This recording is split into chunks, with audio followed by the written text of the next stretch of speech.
The film begins with a guy named Sam, who's practicing boxing in a small gym in France. He's not a professional boxer, just someone who loves the sport. One day, while he's training, another amateur boxer who's trying to make it big is there too. Suddenly, a bunch of bad guys come into the gym and cause trouble. Whether he likes it or not, Sam gets caught up in the situation. Sam and his coach end up in jail because of this incident, and they're going to be on probation for 45 days as a punishment. His coach is pretty mad at him, saying he shouldn't have gotten involved. Sam was born in France to immigrant parents and grew up in a poor neighborhood. He had to do whatever it took to survive. Even though he had just started his career as a professional boxer, he ended up in jail.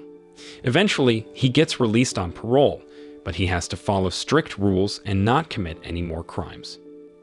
So, when Sam gets out of prison, he doesn't have any family left. Both of his parents have passed away. In the past, he used to work for a local gangster named Sutap, and they were like partners in crime.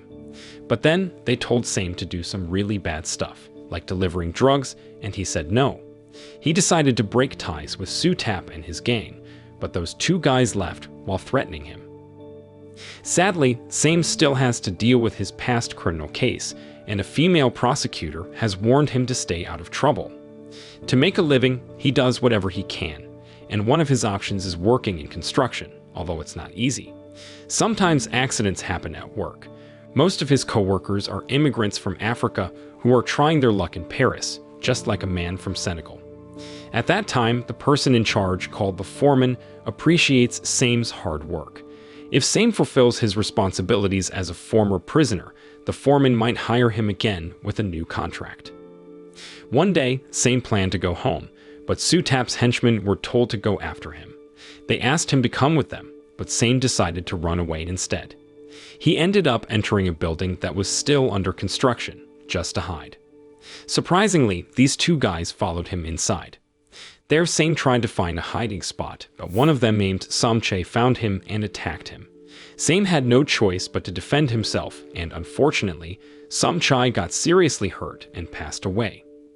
This is a big problem because Samche was Sutap's younger brother. In order to avoid more trouble, Sam decides to leave Paris and run away. 5 years later, in Thailand, specifically in Bangkok near the sea, Sam found a new home, leaving behind his past in Europe. He works part-time as a fisherman and is well-liked by the local community because of his kind nature. Sam, riding his old motorcycle, returned to his new home, where he now has a completely different life. He's a husband to Mia and an adoptive father to their daughter, Dara. Turns out, Sam met Mia when he first came to Thailand, and they connected because Mia's mother is from France, just like Sam. They both speak the Sami language. So, they take Dara to school every day, even though Sam isn't her biological father. Dara has a deep love for Sam. Mia works at a cafe called Paradise, owned by her older cousin. Sam's primary job is handling baggage for airport pickups and drop-offs at the Duzit Hotel, where he helps foreign tourists get to and from the airport. Mia occasionally gets frustrated with her older cousin, Sambath, who tends to spend the restaurant's earnings on gambling. However, Sambath promised to return the money if he won that afternoon. There's an illegal Muay Thai fighting venue where two fighters are getting ready, and spectators and gamblers are busy placing bets. Surprisingly, Sam is one of the fighters here. Mia's older cousin, Sambath, who is also her, welcomes Sam. A trainer named Hunsa is preparing Sam for the fight, giving him treatment and a massage to make sure he's ready. Hunsa offers a prayer for Sam's success. Since Sam was a former boxer, learning Muay Thai comes easily to him. After throwing punches and kicks, Sam easily defeated his opponent. Sambath was thrilled because he had bet on Sam to win. The boss of the arena, named Precha, announced that the next match would start in 10 minutes. However, for Sam's second match, Sambath suddenly changed his bet and wagered on Sam's opponent. The second match began, and initially, Sam was doing really well, which made Sambath and boss Precha a little worried. As it turned out, this match had been rigged from the start. During the fight, Sam took a fall, but it seemed like he did it on purpose, lowering his guard intentionally. His coach, Hunsa, treated Same's wounds, and Hunsa looked disappointed. Turns out, Boss Precha had a habit of manipulating bets and giving extra money to Same if he agreed to throw the match, tripling his share. There, Hunsa advised Same not to go along with it anymore, but this angered Boss Precha, and he insulted Hunsa. Hunsa, who used to be a renowned Muay Thai fighter in Thailand but retired after his opponent died, brought up his past during the argument.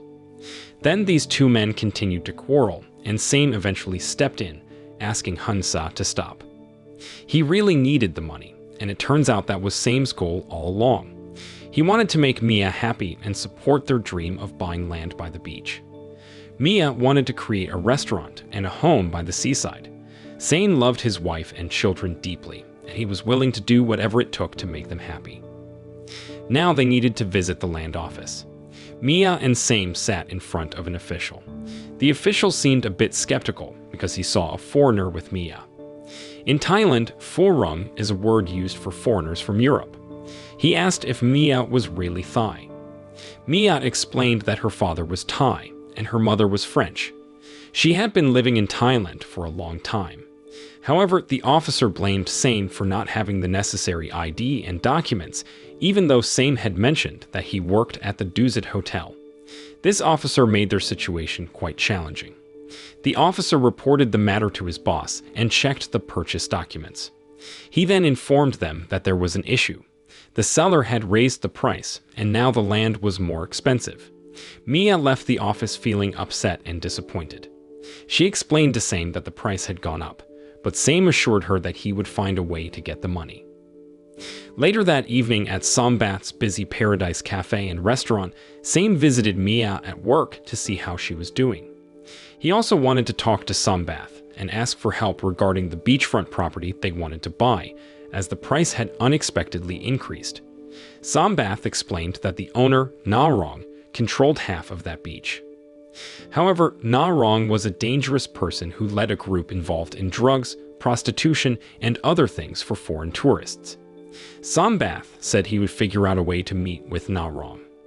Then, while Same was working, Sombath called him and said he had arranged a meeting with Narong. Sombath waited for Same, and together they met Narong. Surprisingly, Narong turned out to be a French foreigner who had been living in Thailand for a long time. Standing next to him was his right-hand man, Kasim. Turns out, Narong had already heard about Same's land issue from Sombath. The land was up for sale, and when they asked if Same was already a Thai citizen, Same replied that he wasn't yet, but the land was meant for his wife. Hearing that, Narong and Kasim chuckled, thinking that Same might be getting used by his Thai wife, as many foreigners had been deceived by local Thai women before. Same looked unhappy about this.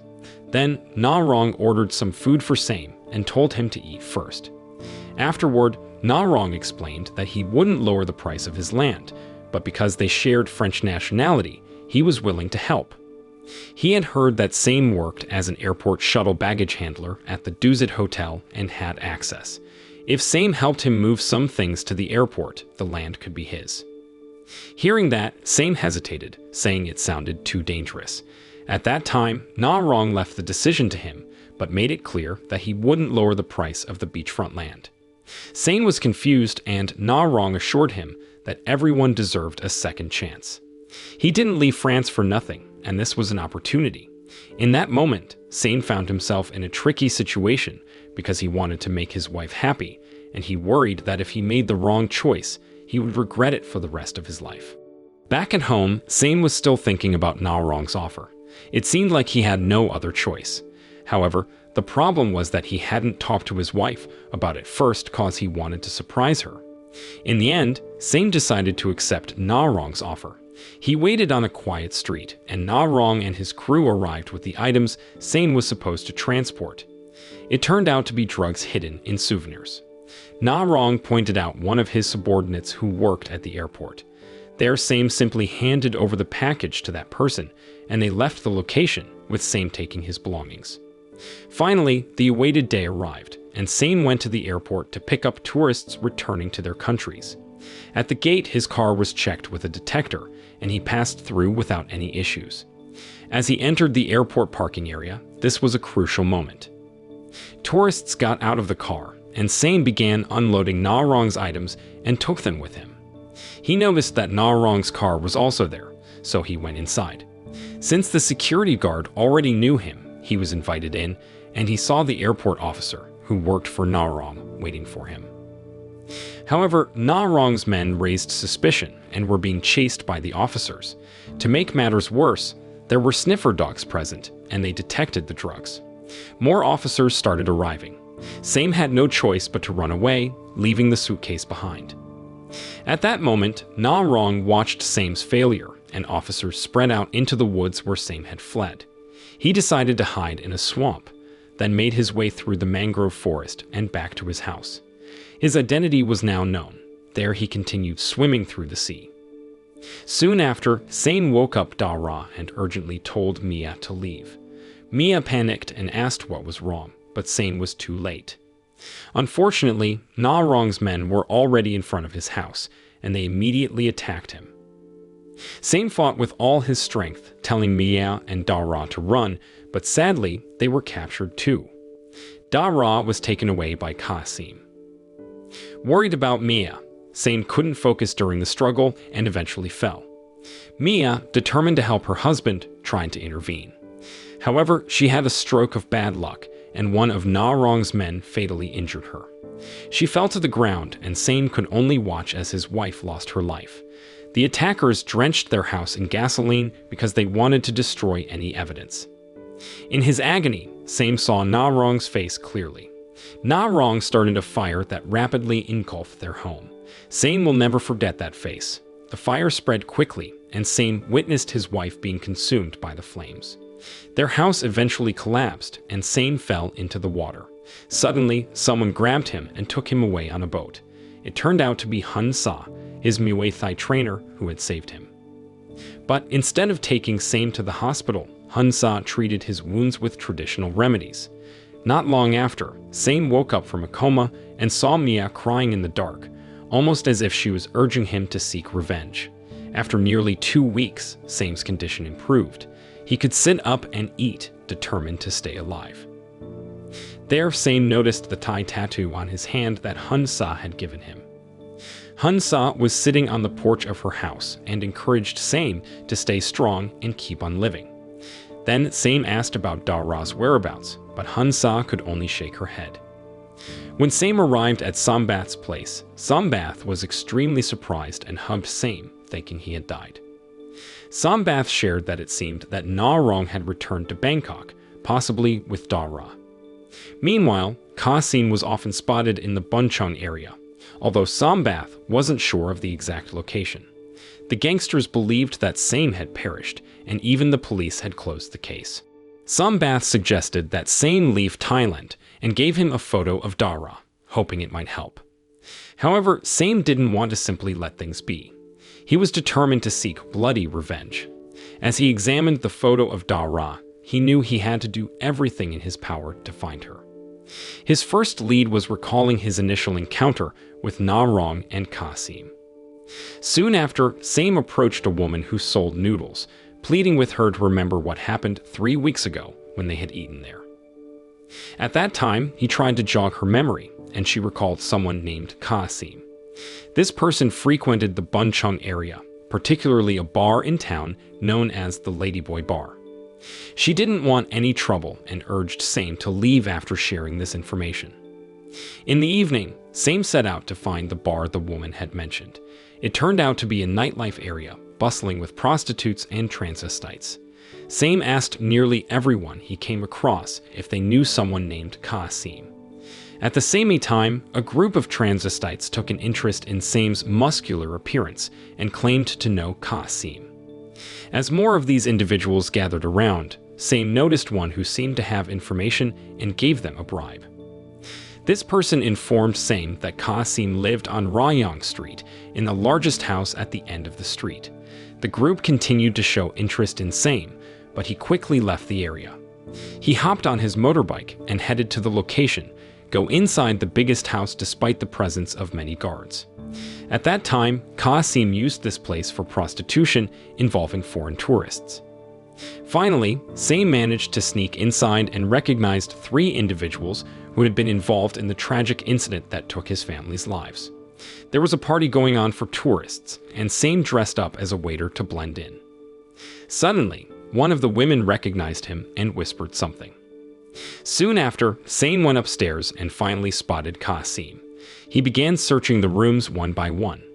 However, one of the tourists got angry and yelled, leading to a confrontation with the guards. There, Same fought them fiercely and eventually found Qasim, who tried to reach for a shotgun. Same managed to grab hold of the weapon. Qasim pleaded for mercy, mentioning that his daughter was still alive. However, there was no mercy left in Same. The girls and tourists were terrified and screamed. In that moment, Same showed them a photo of his daughter, desperately asking if anyone knew where she was. One of the girls mentioned that the previous day, there were many young children there, but they had all been taken to Bangkok. Unfortunately, she didn't know the exact location. After hearing about that, Same quickly left that place and tossed his shotgun into the pool before making his escape. He returned to Hunsa's place and shared the news that Dara was still alive, but it appeared she had been taken to Bangkok. There, Same asked for Hunsa's help to search for her there. Hunsa advised Same to clean up first and asked him to follow. In Hunsa's place, Same saw an old family heirloom, a short sword, and received a necklace that had been worn by Hunsa's family during a war. Hunsa promised to assist Same in finding his daughter, and they started preparing to journey to Bangkok. Along the way, they stopped at Sambath's place, and it turned out that Sambath was ready to sell his restaurant and disassociate himself from any further involvement, especially upon hearing that Same had dealt with Qasim. There, Sambath provided information about a bar in the Khao San Road area in Bangkok that belonged to Naram. After knowing about Kat, Same and Hunsa go on their journey to Bangkok by ship. Upon arriving in the city, they began their search in the vast metropolis and headed to the bar location that Sambath had mentioned. Soon after, Same entered the bar and asked Hunsa to wait outside. He greeted the waiter and took a seat, carefully observing the surroundings. Same requested to speak with the manager of the establishment. Suddenly, a woman named Nari emerged to meet Same, thinking he was looking for female company. She lined up the girls for Same to choose from, but he seemed disinterested. Nari wondered if he preferred a younger woman, and Same nodded in agreement. Inside the hallway, Same also confronted Nari. Nari screamed for her guards, and they attacked Same. Same fought back and defeated the attacker. Then he pressured Nari to confirm that the bar belonged to Narong. At that time, Nari provided information about the location of Narong's factory, which was in the port area. Soon after, their boat go to that location, and they found the factory. Hunsa sharpened his knife and prepared himself. At that moment, the workers were busy packing goods, and their boat approached. Hunsa and Same separated for their plan. So Hunsa would create a distraction outside. But then, workers noticed the suspicious Hunsa, who drew his sword, and they attacked him. While all the workers were distracted, Same went upstairs and entered the packaging factory. He tried to show a photo of Dara to a female worker and asked about her. One of the workers wanted to help Same and guided him to a hidden area. Many children there were involved in smuggling drugs inside shrimp and packaging them. Inside the factory, there were numerous guards, but Same entered and began to fight fiercely. There, Same assured the workers that he was there to help and asked if anyone knew a little girl named Dara, his daughter. One woman mentioned that a new child had been brought there 2 weeks ago, but she had arrived just the day before. There was a ship that transported them. Shortly after, Same asked about Narong's whereabouts, and they informed him that Narong had an office upstairs. After that, Same asked everyone to leave, including the kidnapped children and women, and they evacuated the place. Soon after, Same go up the hallway, and it became clear that Narong had seen his men waiting for Same on CCTV, armed with weapons. There, Same bravely stepped forward and initiated a fierce fight. His punches and kicks were relentless, and Hunsa had already reached the top, urging Same to ascend first. As Same approached the elevator, one of the adversaries fired a shot. There, he managed to grab the gun and fought off the individuals inside the elevator. It was a life and death struggle. At that time, Sane was determined to survive at any cost. Meanwhile, Na Rong observed the entire confrontation and readied his gun, waiting for the exhausted Sane. Despite his severe injuries, Sane forced himself to move forward. Na Rong anticipated Sane's attack, and Sane lunged at him, only to fall short. There, Na Rong taunted Sane, who pleaded for information about his daughter. Shockingly, Na Rong revealed that he had intentionally framed Sane. He had received orders from Sutap in France to locate and eliminate him in Thailand. Sane had been a target for 5 years, but Sambath eventually gave up information about him in exchange for money. It turned out that Sambath had witnessed the incident from outside on that fateful day. But at that time, Sane persisted in demanding his daughter's whereabouts, and it was revealed that Dara had not been brought there. Sambath, despite his involvement, still had a conscience and wanted to protect his niece from harm. Dara was actually with Sambath. Then, Na Rong lowered his gun momentarily, intending to finish off Sane with his own hands. However, he underestimated Sane, who ended up defeating Na Rong with a broken knife in hand. Na Rong met his death at Sane's hands. Shortly after, Sane emerged from the factory and Hun Sa was waiting for him, both of them bearing serious injuries. Despite the hardships they faced, Hun Sa didn't regret assisting Sane. He believed Sane deserved a second chance at life, and sadly, Hun Sa lost his life in the process. At that time, Sane looked at his best friend with sorrow in his eyes. It turned out that all the workers at the factory had been kidnapped and forced to work, and they had all managed to escape. 2 days later, Sane returned to the beach area, where Sambath had opened a new restaurant, the very place that he and Mia had dreamt of before. At that moment, Sambath was taken aback to see that Sane was still alive. Soon after, when Sam took out a gun and pointed the gun at him, Sambath apologized to him. He acknowledged his own guilt in providing information about Sane. Sambath also didn't anticipate that Na Rong would go as far as to harm Sane and Mia, which wasn't part of their agreement. He too had been deceived by Na Rong. Suddenly, Sane pointed the gun at Sambath, who admitted that it was his fault and asked Sane to finish him off. However, just as Sane was about to take action, a voice intervened, causing him to abandon his plans. At that moment, Dara cried, embraced Sane, and begged him not to leave her again or let her suffer. Sane held her tightly and made a promise to protect her, but accidentally dropped the gun, which discharged. Suddenly, Sambath chose to die as a consequence of his sins. The film ends. The moral lesson from this film is if you're seeking revenge, always carry hot noodles, because you might end up dropping your gun and accidentally becoming a dad avenger instead.